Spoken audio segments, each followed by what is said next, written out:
بسم اللہ الرحمن الرحیم۔ السلام علیکم ناظرین۔ S S P patrolling police Tanveer Ahmed Malik کی زیر صدارت ریجنل آفس فیصل آباد میں محکمانہ پروموشن کمیٹی کے اجلاس کا انعقاد کیا گیا۔ ہمارے نمائندہ خصوصی حسن ناز کے مطابق اجلاس میں ڈی ایس پی مظہر فروخ سدھانہ اور ڈی ایس پی غضنفر عباس نے بھی شرکت کی۔ اس دوران فیصل آباد ریجن کے 15 ملازمان کو C1 سے ہیڈ کانسٹیبل کے عہدہ پر ترقی دی گئی۔ ترقی پانے والوں میں ڈسٹرکٹ فیصل آباد کے 6، ٹوبہ ٹیک سنگھ کے 7 اور جھنگ کے 2 ملازمان شامل ہیں۔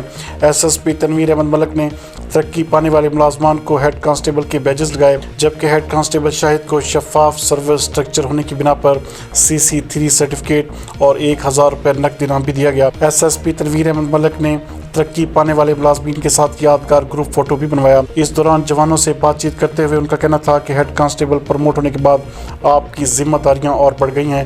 آنے والے وقت میں آپ کو اپنی کارکردگی سے ثابت کرنا ہوگا کہ آپ ترقی کے اہل تھے۔